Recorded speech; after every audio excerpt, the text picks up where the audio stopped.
Corrupt Authority by yours truly. Stephen and Agron sat across from him, wrapped with attention, looking horrified.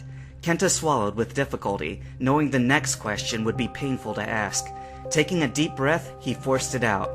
"Stephen, please, seeing as to how these Magneton have all passed on, won't you let us turn them into Master Balls if they are the right material?"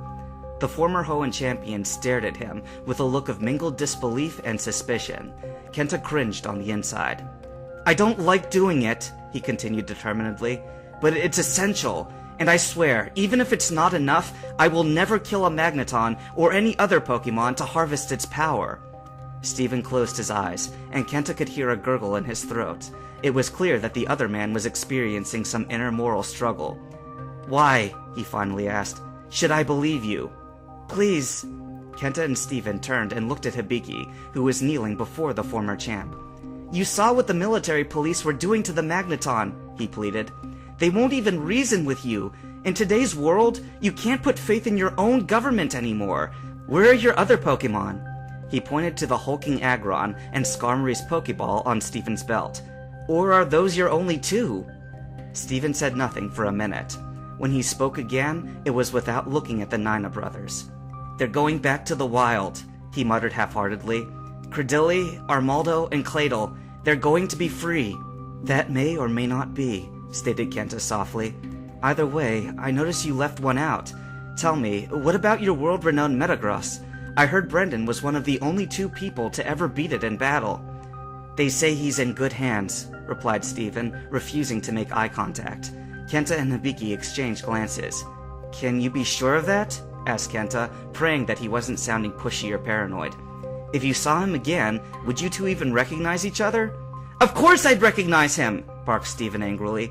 "He has a vertical scar down his left eye. It's his proudest battle wound." No, I mean by behavior," Kenta addressed Stephen grimly. "Team Rocket and Cypher have both tried, and succeeded, in making their Pokemon artificially more aggressive than they could ever naturally be. Have you ever seen the movie Jacob's Ladder? I'm not saying our own government would do that, but think about it. Why would they suddenly decide to collect a massive amount of powerful animals which are trained to follow orders without question? Forget what they said about trainer safety for a moment. Our Pokemon trainers are safe. Now what? Where is all this power going? How will it be channeled?" "You say it like I haven't already thought it through," accused Stephen. "I've been to Pokemon rehabilitation before. I know it works. Every powerful Pokemon released to the wild doesn't forget its trainer. They won't hurt any other humans. They'll act as ambassadors between us and untamed Pokemon. That is how their power will be used."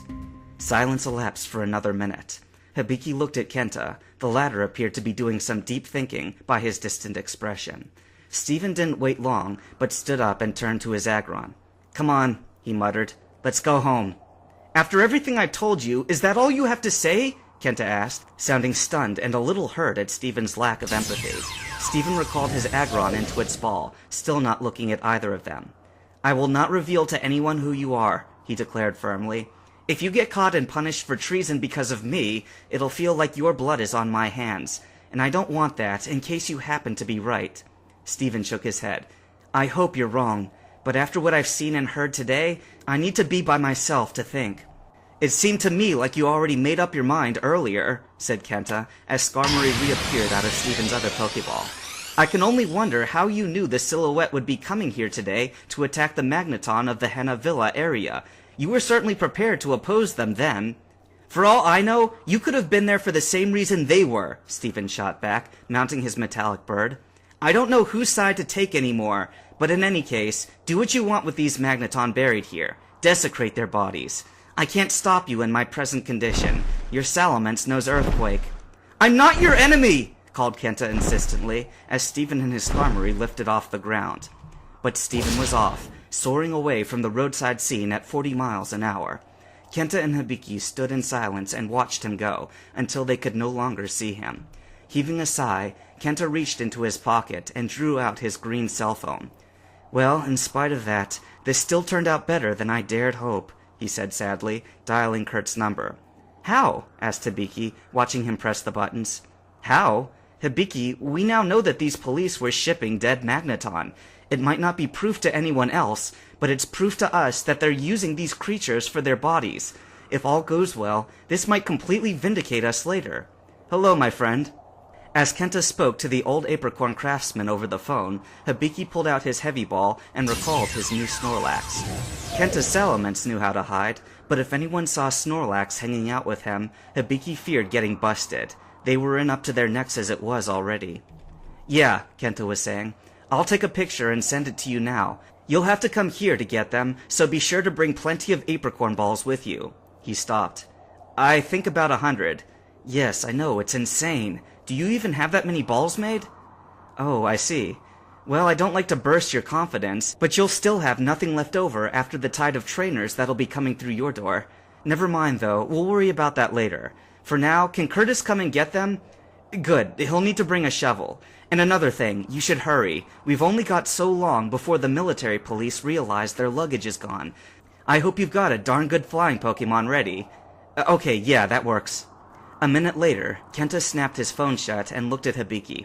"Curtis is coming on his Fearow," he explained, "but we won't be around to greet him when he gets here. We have to hurry up and get to our next destination." At the sound of the news, Hibiki's shoulders slumped in exhaustion. Kenta walked up and put a concerned arm around him, sensing it was time to be a responsible big brother. "I know you're tired of being on the go all the time," he said in as soothing a voice as he knew how. "But we can't wait to do this. For every day that passes, the outrage diminishes. Nothing but a strong willpower can win us this fight." Hibiki nodded slowly. Kenta returned the nod, looking him in the eyes. "We'll take a vacation after this, a long one. But for now, we have to get some soldiers on our side." "Where will we find them?" "First, we need to get to the nearest Pokemon fan club." Kenta pointed in the direction of the sun, which was slowly beginning its descent. "We're heading southwest, to Vermilion City." Not long after Bolt had risen into the clouds, Hibiki seized the opportunity to ask about Steven. He had seen how Kenta's face had lit up in recognition at what he, Hibiki, had perceived as an ordinary-looking young man. However, what really shook Hibiki was how Kenta trusted Steven enough to reveal his true self to the practical stranger. Was he really that great of a potential ally? "Steven Stone," Kenta answered in response to Hibiki's question, "is an honorable man. He proved that when he fought for the lives of those Magneton earlier, even though it very well might have gotten him in trouble with the law. I was certain he would sympathize with us after that. But Steven's worth doesn't stop at being an honorable man. He's also held the title of Hoenn Champion for longer than Brendan's to date. As you've heard, only 2 people have ever overcome his Metagross. Stone is a masterful Pokemon trainer, but I expected he had an edge that most of us aren't privileged with. Financial backing from his father." "Huh?" Hibiki looked at Kenta curiously. "Who's his dad, then?" "Mr. Devon Stone, the president of Devon Corporation." Kenta didn't need to say anything more. Realization rushed over Hibiki immediately like a tide.